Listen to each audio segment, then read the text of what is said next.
Hello and welcome again to the Code Maven course bootcamp. Okay, I don't have it in front of me now. I don't know what I'm talking about. My name is Gabor Sabo. With me is Nora. Hi, Nora. Hi. Hello. And we're going to continue the series, the part about lists. And as you can see, I also have my headphone now.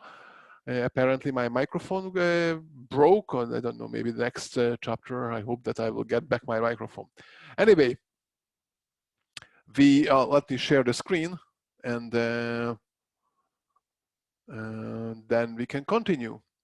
So we left the previous video when we talked about split and in the lists chapter, and so now we are going to talk about the for loop on lists. I updated, by the way, some of the slides with the things that we changed. So the for loop on lists. Here we have a list, just a regular list as we had earlier. I just coded things because I didn't have a better idea. And then in a very similar way to what we had in strings, where we said for something in a string, we can have exactly the same construct for some variable name, doesn't matter what. I use the name var in and then the list. And this will iterate over the elements of the list. So now what we do is only print out the content, but here is apple, banana, peach, so all the elements from the list are printed on their own line. So it's basically the same. Similarly, there is the in operator that we can use to check if something is in the list. So when we were using this on strings, we checked if a character is in the string. Now we can check if or a substring is in the string. Now we can check if one element is in the list. So we have the list of the words, and then we check if apple is in the words, and that's going to be true because the apple is here. We can check if A is in the words, and it's going to be false because the string A is none of them. So it's one of the strings, but that doesn't matter. We can also check if 42 is in words, and it's going to be saying not found 42.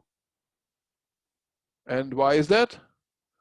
Because here when you ask, 42 is an integer, whereas in the list, it's a string. Exactly. So it's also checking the type. Right. So that's the in list. Now we might want to know where is an element of the list. So the previous one, in operator, just checked if it's in the list. We can also check where is it located in the list, so in which element. And for this, we can use the index method, just as we had with strings.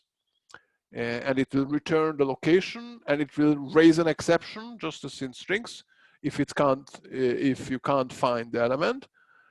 For lists, there is no find method.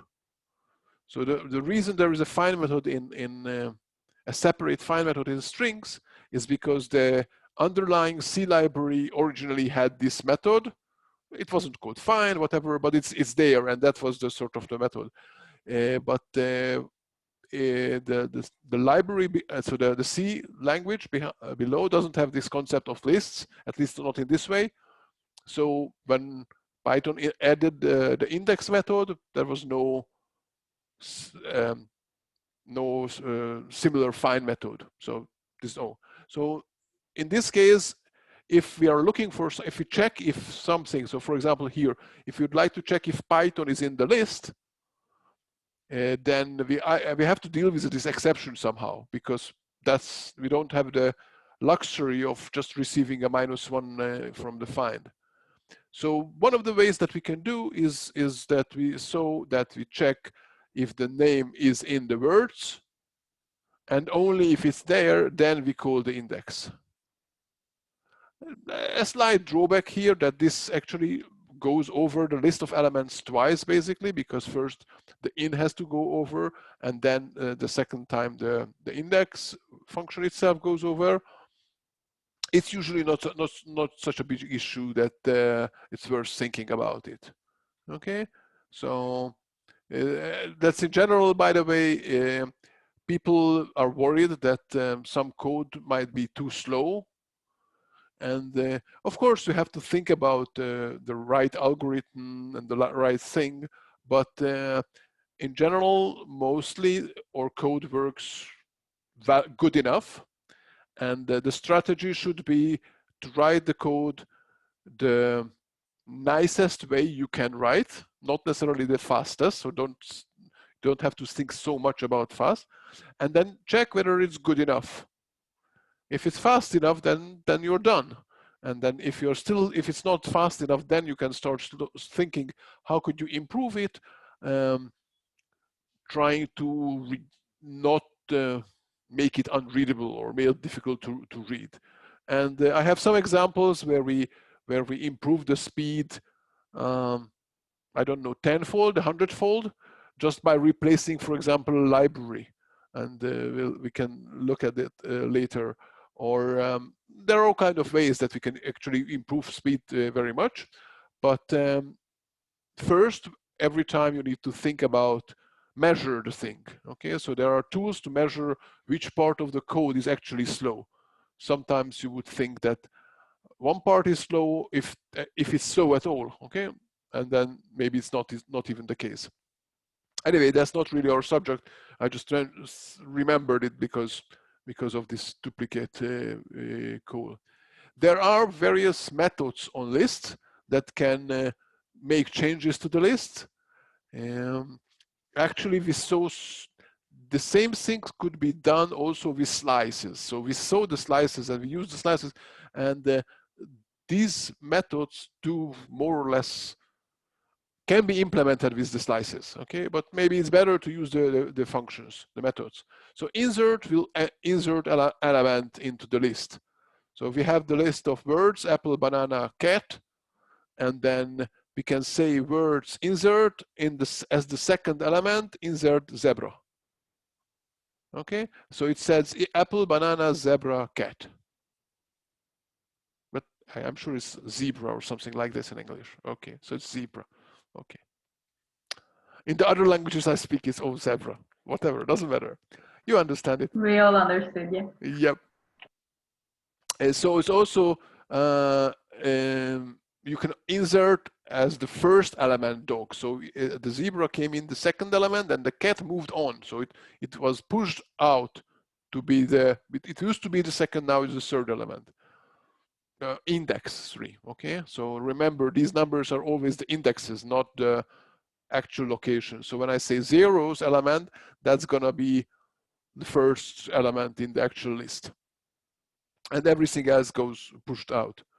And we could have this, which is really strange looking code. What I'm saying here is take the length of the current list and insert at that location the new word, Olifant, which would get to the end. But really, you wouldn't write such a thing. Instead of that, you would use the next thing, which is called append, which is exactly that. Add the new element to the end of the list. So I have this list of values and then say append something, and then it comes to be the last one. So it's much more straightforward to use this. Remove can remove an element by value. Okay, so I have a list of names and I say remove Kim in this case, and it will go to the list and remove the first time it encounters Kim. So because now we have two, we have twice, in the resulting list, we'll only have one, the second one, because the first one was removed. Okay? And what I'm showing here that this is none is just showing that this expression returns none. And it actually changes the list.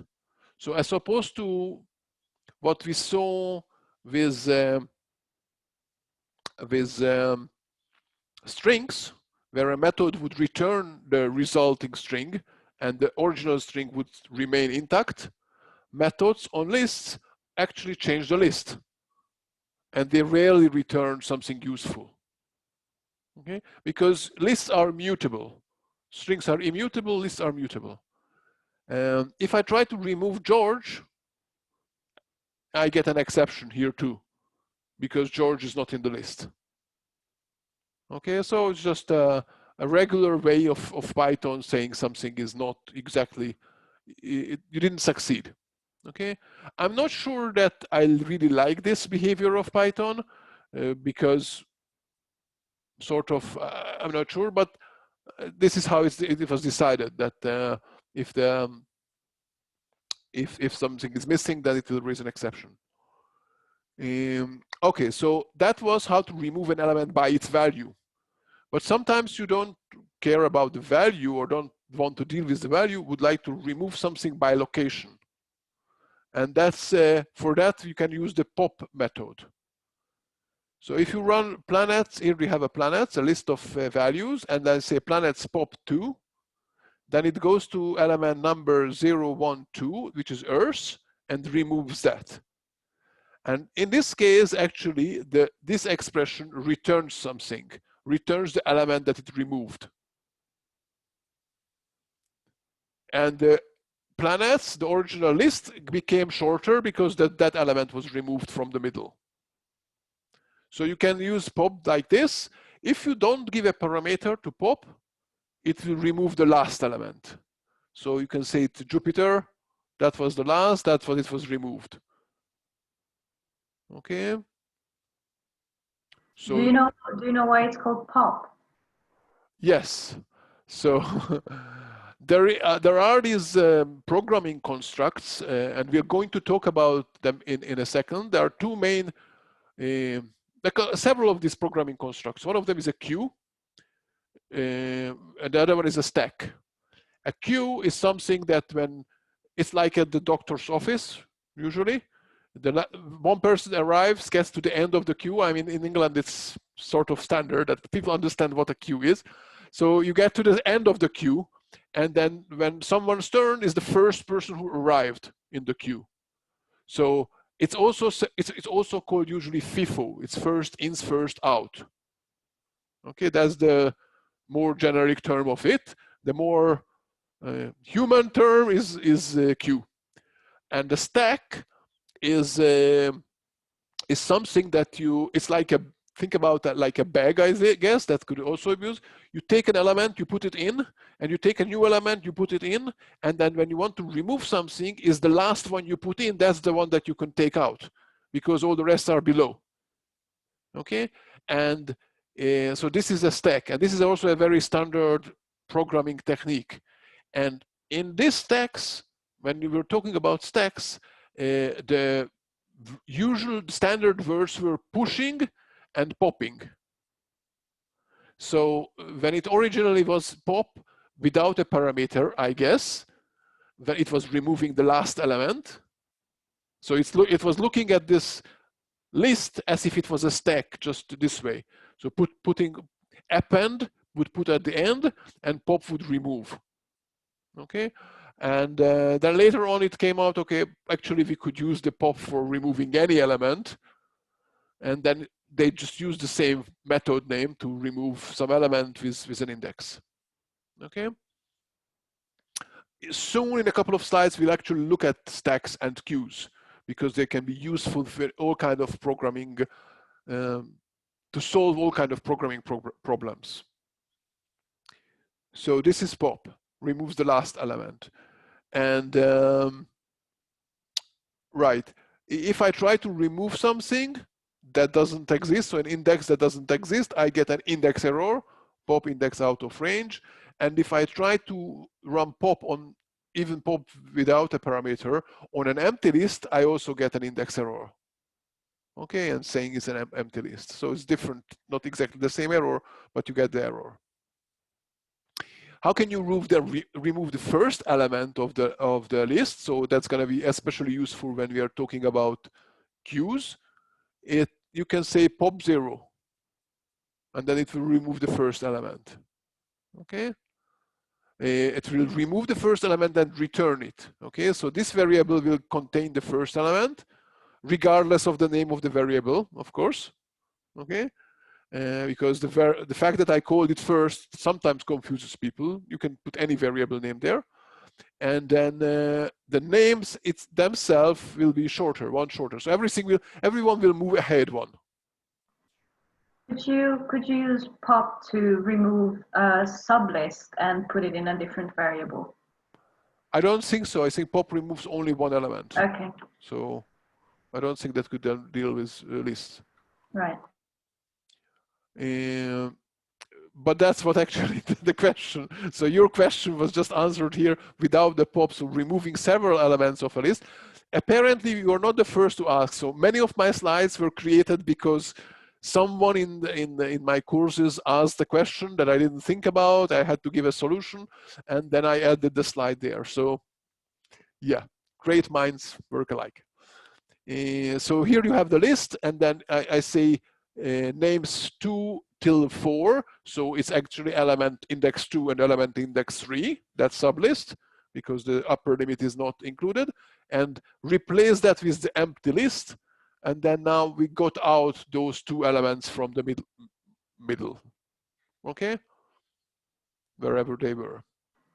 But with this one, do you have the sublist that you removed stored elsewhere, or is that just gone? No, I don't think it's gone, I think. Right, I don't think that you can get it. So but that was mainly my question with the pop, because that actually returns the stuff that it removes, right? Right. Yeah, so no, so if you need the sublist, then you would need to have 2 operations for that, I think. Right. So first you copy the sublist and then you remove it. Right. Yeah. Okay, and now we get to this point where I just mentioned about queues. So how can we use a list as a queue? And well, let's talk a little bit about why would you want a queue at all. So let's say you have maybe you need to give me an example, but and you have a file that lists all kind of things and like ingredients. Okay, let's say you have a list of ingredients, but these are not basic ingredients. Some of the ingredients are created by other ingredients as well. Okay, so basically you have a list. A list of things. Okay, forget about Python list. Okay, just have the list of things, and then for each one you have which is a description of how to make a meal. Okay, how to make some meal, and then you have the let's say the parts that you need, and then for each part, some of them are like my basic ingredients, so that's it, and some of them have their own description how to prepare that, and then even some of them have their own descriptions. So it's like a tree. It's a tree-like structure, and you know that each one of them at somewhere it will end. Okay, at one point they will arrive to basic materials, everything. So basic ingredients. So it's a tree. It's a finite tree. Now the question: how do you go over all these things that you need to, let's say, buy? Okay. So you pick up the main thing that you would like to create and start go over them. So you read in all the things and you have to put them somewhere to deal with each one of them. And then you have to put them somewhere in some variable. And one of the ideas is that to put them in a queue. Okay. So you know that when you take the first element from the queue, you deal with it. Let's say you look at what kind of ingredients it has. It has a bunch of ingredients. What do you do with them now? You put at the end of the queue, and the queue got longer. And then you take the next element. And if you need to open something, you put and add more things than you add at the end. And you know that slowly we'll get to the end of it. Okay, but this is sort of a way to keep all the things that you need to do. Okay, and then you could also do the same exactly with stacks in the end. So queue, the way to easily implement queue is to have a list, just a regular list. I called it a queue, doesn't really matter. You add the new element just with append. You can add another element again with append. and then you can remove the first element. So the first element that was added, index 0, you get it here, and then I can just print out the remaining of the queue here. But if you have like a loop where you can just add more and more things, and taking out the first one every time that you get there. And if it's something finite that you will get at the end at one point, okay?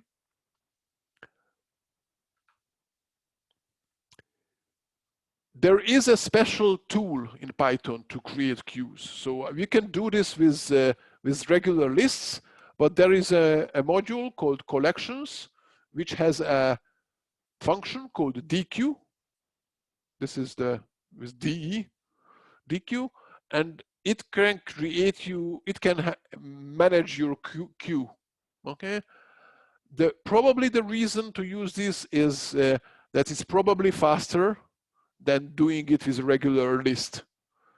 So if you have a lot of work with queues, then it might be worth it to use it. If you just have a little thing, then maybe you don't have to care about using a special tool for this. But if you do use, then you can do like this. So first of all, you can create an empty queue with this command. Or you can create a queue with already elements in it. Basically, you give it a list, and then from the list, it creates its own structure, its own queue. And then if I check what the type is, so the type is a collection deque. So this is the type, it's not list. I can print out the elements of it. I can append, so it's the same keyword to add a new element at the end. I can check how many elements are in there. I can append another one, so it says the same. But when I'm removing an element, it's called pop left. It's a slightly strange method name, but it tries to express probably that you're removing the leftmost element. Okay. Otherwise, it's quite the same. So, so that's it. Okay. Basically, I don't have much to say. So to pop left, could you give a location again? I don't think so. Or, okay. Maybe yes. I'm not sure. I mean, I think that it changed. So originally you couldn't, and maybe in the newer versions you actually can already access the individual elements. I'm not sure. The point is it depends how it's implemented behind the scenes.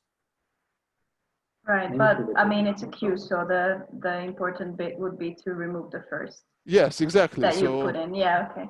Actually, I think if you access the element in the middle, that we're sort of breaking the rule, right? And that you created for yourself, basically. So it's right. You can also have a fixed size queue. Don't worry about it. Okay, just let's skip it. And let's go to the stack. So how do you implement a stack? I can implement it again with a regular list. Okay, so it's just a regular list, nothing special about it, only how we treat it. That's the specialty. Okay, just like with the queues, we use the regular list and then treated it as a queue.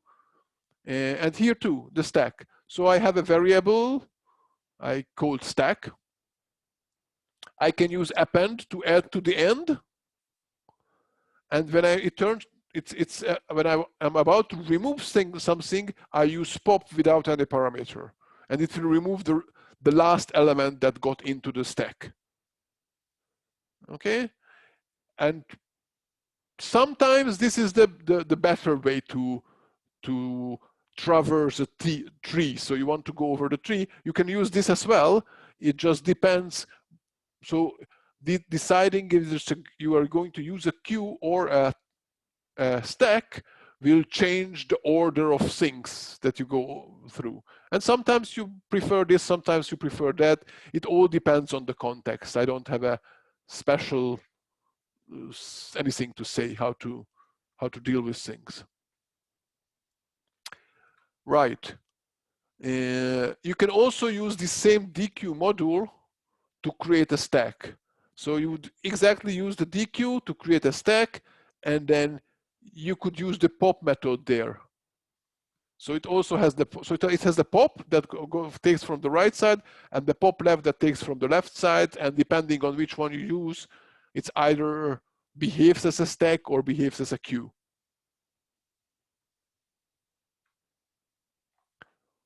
Right. Any questions here so far? No, I think this is okay now. Okay, because now we have the exercises. So I have a couple of these exercises.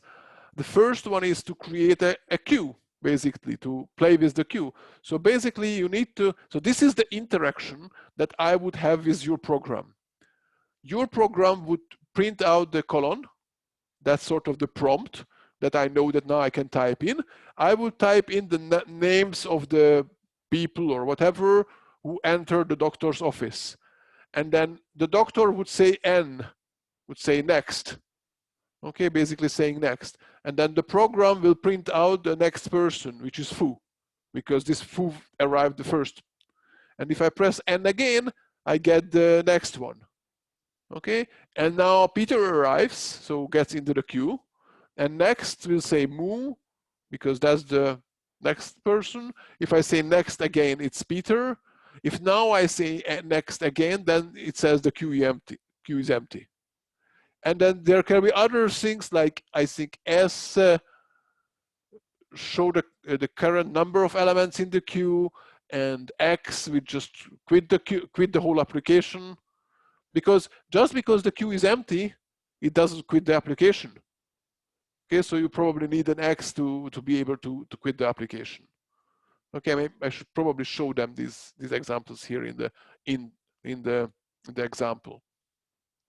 So basically, this is just an interactive application to have manage a queue. The other one is a stack. Oh, okay. So, do you know what is a reverse Polish calculator? Nope. No reverse Polish calculator. You know what is a Polish calculator?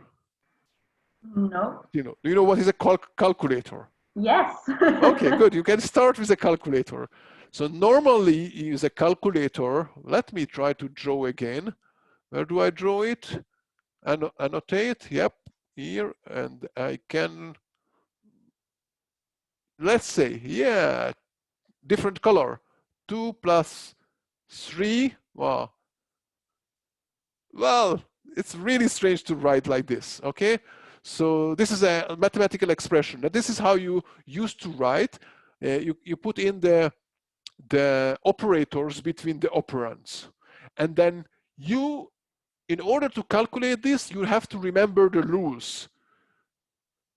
Not just the multiplications before addition, and all these rules you have to remember. And whoever implements a calculator like this has to implement all the rules. In a reverse Polish calculator, you would type in like this, like you would type in, let's say the first number is 21. Okay, I should put here 21 as well, and 37. Okay, just to be more interesting. So 21, and then you would put in 37. Okay, and then when you would put in the plus sign, for example, and then you can put in the 4, and then you would put maybe the star, or you could have different orders. You can say 21, 37, 4. Okay, it's getting worse now, and then star and plus. And how it works, that when it sees an operator, it takes so it's, when I see this operator, I take the last 2 elements, this one and this one, I take them out, execute the operation, and put the result back. And when I see a new operator, I take the last 2 elements, so actually this is the result of this one and the 21, and take them out and execute the command on them. Okay, so writing in the reverse Polish, so this is called the reverse Polish notation. I guess the Polish notation would say the operators before the operands. But this is the reverse Polish notation. idea behind it is that you don't need any more rules that you don't have to remember what is stronger, multiplication or addition. Nothing is stronger. You don't need any parentheses, nothing.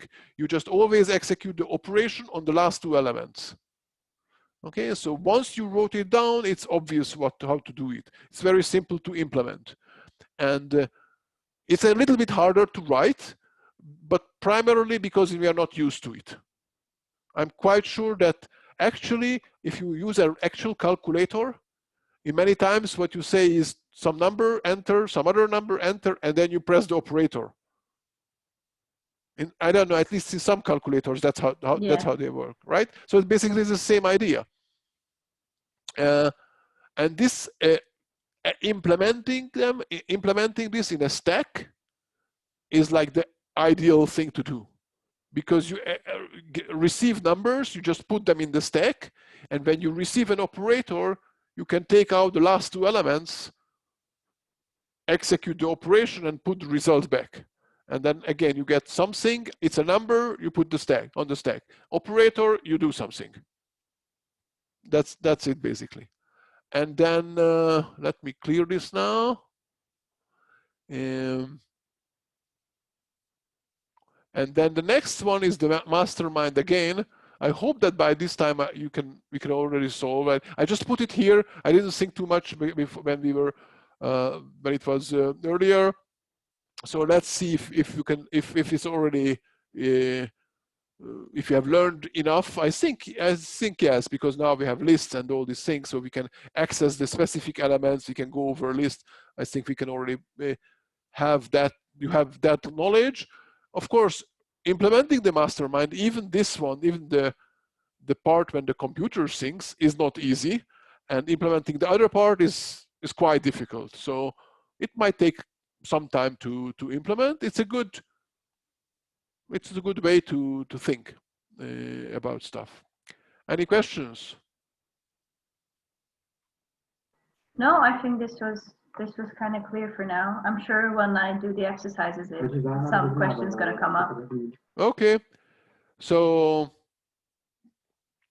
good luck with the exercises, and we'll come back for when the exercises are done, and then we continue with this chapter. Still has some more content.